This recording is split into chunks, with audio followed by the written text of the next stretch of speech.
माशाल्लाह group members ने देखी थी आपकी 2 केस स्टडीज़ इन्होंने पोस्ट की थी अपनी। एक लगभग $700 क्रॉस किया एक ने। जी, जी, अमेज़न एफ़िलिएट साइट थी वो हाँ जी। अल्हम्दुलिल्लाह। और दूसरी भी जो है वो भी स्टार्टिंग में थी, आजकल तो थोड़ी मुश्किल हो गई है इस वजह से मतलब। अस्सलाम वालेकुम, this is your host Aleem Iqbal from Big Techies. आज हमारे साथ हैं अरसलान अशरफ साहब और ये हमारे माशाल्लाह से सीईओ हैं बिग टेकीज़ के। 5-6 साल हो गए हैं, एफ़िलिएट मार्केटिंग कर रहे हैं। आज हम इनसे सीखेंगे एसईओ और एफ़िलिएट मार्केटिंग के बारे में इंशाल्लाह।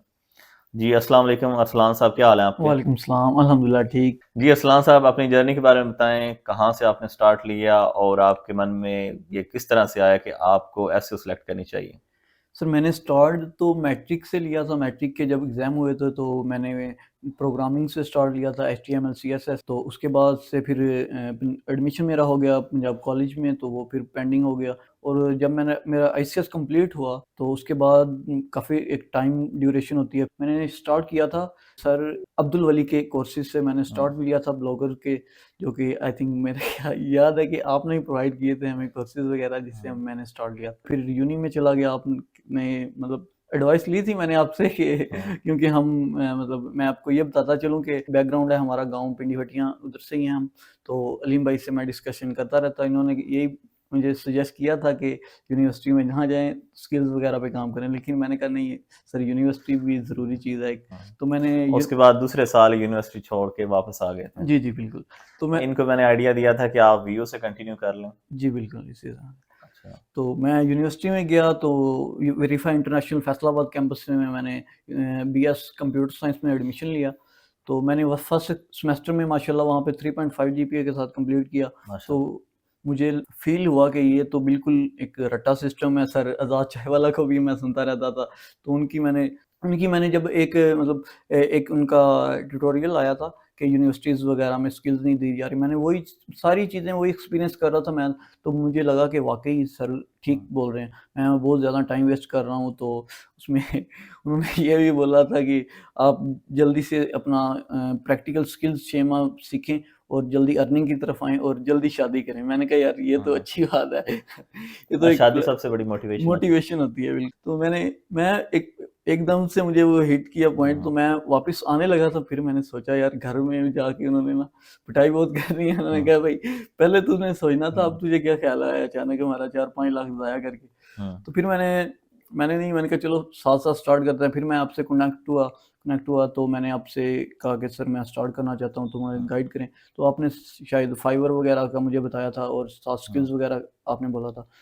तो उसपे मैंने फाइवर वगैरह पे थोड़ा बहुत काम किया साथ-साथ, लेकिन उस टाइम तो फुल टाइम तो नहीं मैं दे रहा था, क्योंकि यूनिवर्सिटी भी थी हुँ, साथ और वैसे भी हॉस्टल लाइफ में कितना ही बंदा टाइम दे सकता है। कोविड का दौर आ गया। हुँ, हुँ, ये हमारे लिए हुँ, काफ़ी लोगों को इसने बनाया, कोविड ने बहुत लोगों हुँ, को बनाया।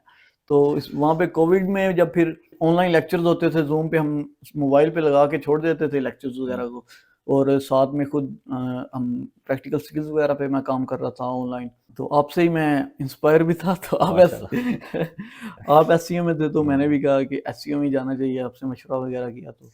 अच्छा, आप अपनी फर्स्ट इनकम के बारे में बताएँ, कितनी थी फर्स्ट इनकम आपकी? मैंने फर्स्ट एक प्रोजेक्ट किया था, आई थिंक 1 से डेढ़ घंटे में वो कंप्लीट हो गया था। हुँ, 5000 का वो फर्स्ट प्रोजेक्ट, और अब तो माशाल्लाह अल्हम्दुलिल्लाह काफ़ी बेहतरीन हुँ। जा रहा है प्रोसेस। माशाल्लाह ग्रुप मेंबर्स ने देखी थी आपकी 2 केस स्टडीज़ इन्होंने पोस्ट की थी अपनी। एक लगभग $700 क्रॉस किया एक ने।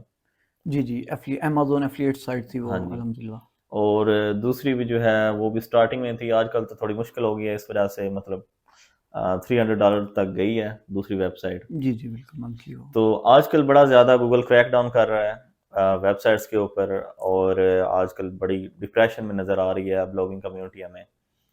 तो आप क्या सजेस्ट करते हैं कि क्या फ्यूचर आपको नज़र आ रहा है एफिलिएट मार्केटिंग का?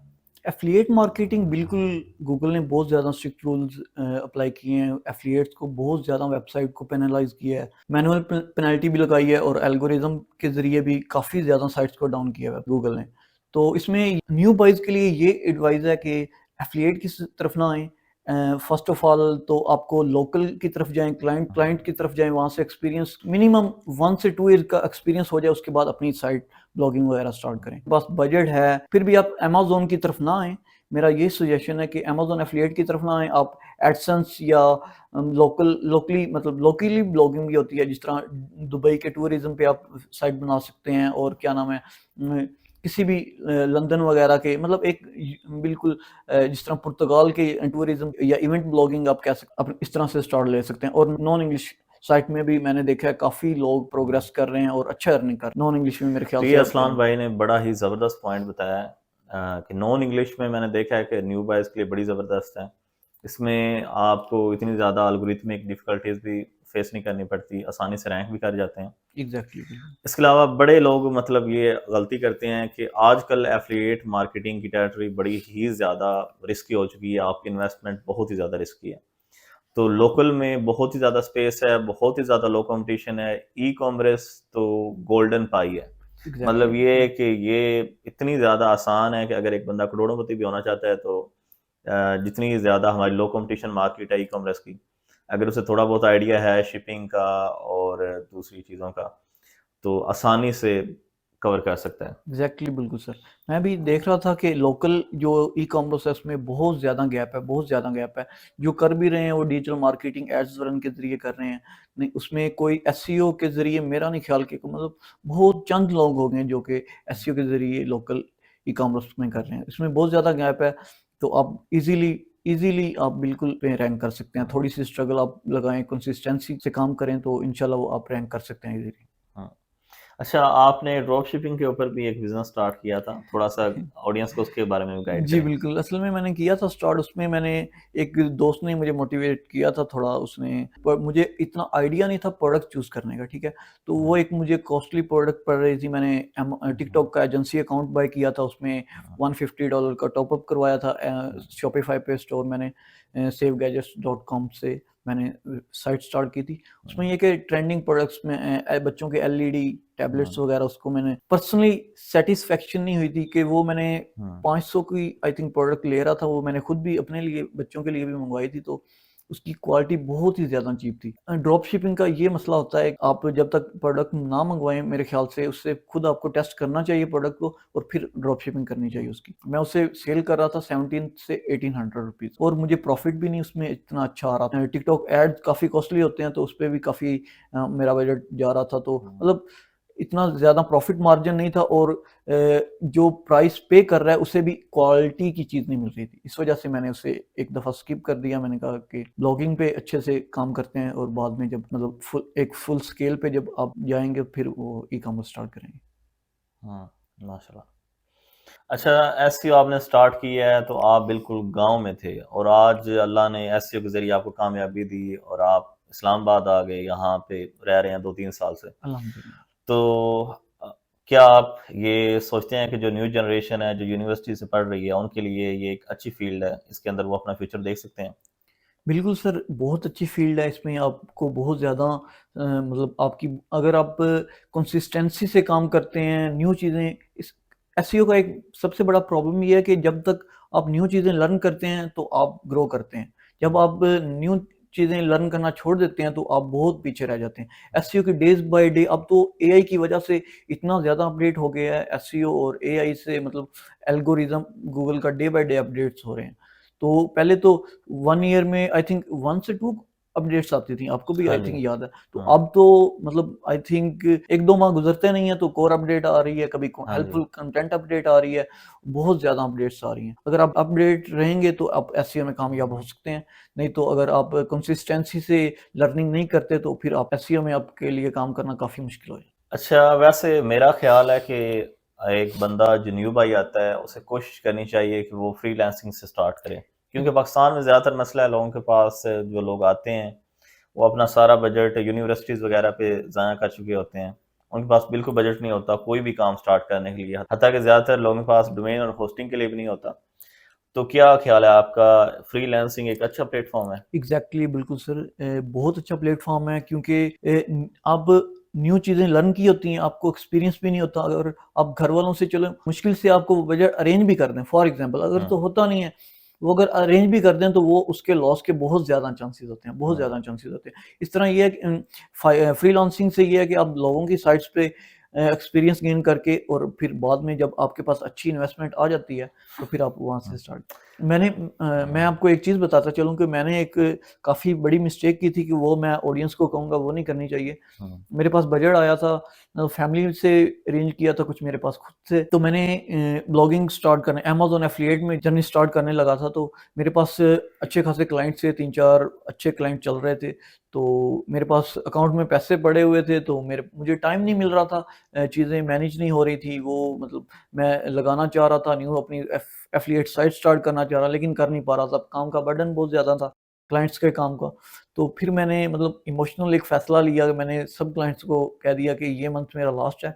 मैं अपनी एफ़िलिएट साइट स्टार्ट करना है, तो अ, इस मंथ के बाद मैं एंड करूँ। तो उन्होंने कहा चलें ठीक है, बेस्ट ऑफ लक उन्होंने मुझे बोल के, तो मैंने माइंड अप कर दिया। लेकिन ये है कि आप टीम बिल्ड करें, अपने क्लाइंट्स को भी साथ-साथ लेके चलें और अपने प्रोजेक्ट्स को भी साथ-साथ मैनेज करें। वैसे दौलत बनाने के हवाले से आपका क्या ख्याल है? एसईओ एक बेहतरीन प्लेटफॉर्म है अगर आपने जल्दी वेल्थी होना हो। एग्ज़ैक्टली बिल्कुल, इसमें ये एक अमेज़न एफ़िलिएट में एक बहुत ही अच्छी चीज़ है जिसकी वज़ह से ज़्यादातर लोग इसमें आते हैं।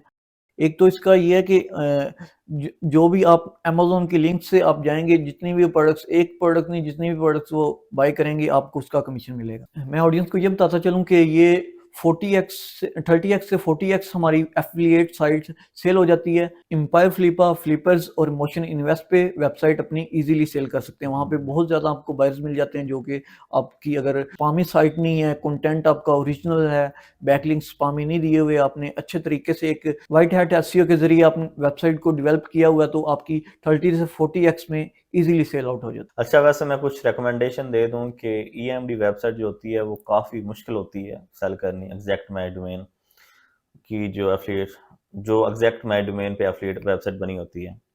उसके अलावा 30x जिनको नहीं पता, इससे बात ये है कि अगर आपकी वेबसाइट 1000 रुपये कमा रही है तो आप उसको 30,000 रुपीज़ का सेल कर सकते हैं। मतलब अगर 1 लाख कमा रही है तो आपकी आराम से 30 लाख की सेल हो जाएगी। जी, बिल्कुल। अच्छी इन्वेस्टमेंट आप आ सकती है, एक अच्छा स्टार्टअप आप स्टार्ट कर सकते हैं, सॉफ्टवेयर हाउस कर सकते हैं, मल्टीपल बिज़नेसेस स्टार्ट कर सकते हैं, जिसकी वजह से अमेज़न एफ़िलिएट को पसंद किया जाता है। अच्छा, पाकिस्तान में हम ये भी ट्रेंड देखते हैं, कुछ लोग एपीके वेबसाइट वगैरह बना रहे हैं, उस पे बड़ी ज़्यादा लोग बहस करते हैं। कोई कहता है ये आपकी विंडो 2 नंबर है, कोई कहता है सॉफ्टवेयर आपका 2 नंबर है, इस वजह से आपकी कमाई भी हराम है। तो इस तरह के लोगों को आप क्या पैगाम देना चाहेंगे? क्या आपको लगता है कि मतलब इस तरह की वेबसाइट बना के कोई इनका लॉन्ग टर्म फ्यूचर होता है? ये तो अब मुफ्ती हज़रात से ही पूछना पड़ेगा इसमें, मतलब बहुत ज़्यादा लोगों के पॉइंट ऑफ व्यूज़ हैं, ये हराम है, नहीं हराम, हुँ, हलाल है। मतलब कुछ साइट्स हैं जो कि अगर आप मतलब तरीके डिफरेंट हैं, आई थिंक अगर आप एपी की कोई भी सॉफ्टवेयर है उसके रिलेटेड गाइड कर रहे हैं ओनली, तो वो तो आप ठीक है, वो उस हद तक तो आप कर सकते हैं काम। ये है कि अगर आप पायरेटेड सॉफ्टवेयर उन्हें प्रोवाइड करते हैं, आई थिंक वो थोड़ा-सा हुँ। एक इल्लीगल काम आ जाता है। इस वजह से वो आई थिंक नहीं करना चाहिए। अच्छा, ऑडियंस को बताएँ कि एआई कंटेंट के हवाले से आपका क्या ख़्याल है? क्या एक एआई कंटेंट वाली एफ़िलिएट वेबसाइट रैंक कर सकती है? स्टार्टिंग में कर जाती हैं रैंक, फर्स्ट 6 मंथ। असल में मसला ये होता है कि हमारा जो गूगल की एल्गोरिदम है, हुँ, वो इस तरह से काम करता है कि फर्स्ट 6 मंथ आपकी वेबसाइट को जब वो रैंकिंग करता है उसकी, वो कीवर्ड बेस करता है, ठीक है? तो हुँ, आपने अगर उसमें कीवर्ड्स अच्छे से ऐड किए हैं, मतलब आपने लॉन्ग कंटेंट लिखा है, तो वो तो आपकी एक एक वन टाइम तो रैंक हो जाती है। आफ्टर 6 मंथ वो आपको कॉन्टेक्सचुअल जब वो रीशफ़ल करता है अपने सर्व को, तो दोबारा से रैंकिंग करता है, तो फिर आपकी साइट पेनलाइज़ हो जाती है। वहाँ पे जाके हमारे न्यू बायर्स को यही प्रॉब्लम आती है कि 6 मंथ बाद उनकी वेबसाइट की ट्रैफ़िक डाउन जाना स्टार्ट हो जाती है। तो उनका मेन इश्यू यही होता है कि वो कॉन्टेक्सचुअल एसईओ की तरफ नहीं आते। नेक्स्ट जो एसईओ आ रही है वो सेमांटिक एसईओ आ रही है।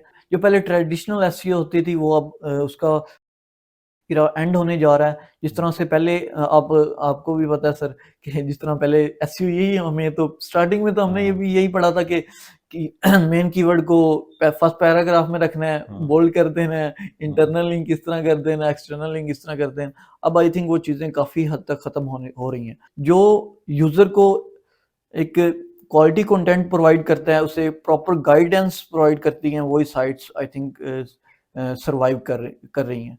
अच्छा, आजकल देखने में आ रहा है कि रेडिट जो है जितने भी एफ़िलिएट वेबसाइट्स हैं उनको आउट रैंक कर रहा है। गूगल का मुआहिदा भी हुआ रिसेंटली। तो इसके बारे में आप क्या कहते हैं कि क्या अभी रेडिट को आउट रैंक किया जा सकता है अपनी वेबसाइट के ज़रिए, अगर क्वालिटी की वेबसाइट हो तो?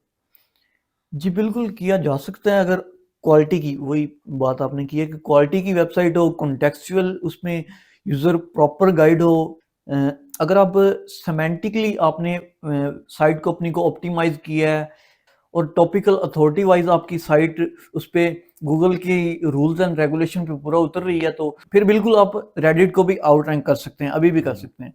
पहले तो इस तरह होता था कि जिस कीवर्ड पे हमें रेडिट नज़र आता था, हम तो गोल्ड माइन समझ के उस पे आर्टिकल पब्लिश करने की करते थे। हम कहते थे भई ये बस ठीक है, इस पे हम रैंक कर जाएँगे। लेकिन अब काफ़ी थोड़ा डिफ़िकल्ट हो गया, लेकिन अगर अब वही टॉपिकल अथॉरिटी को और गूगल के रूल्स एंड रेगुलेशन को मद्देनज़र।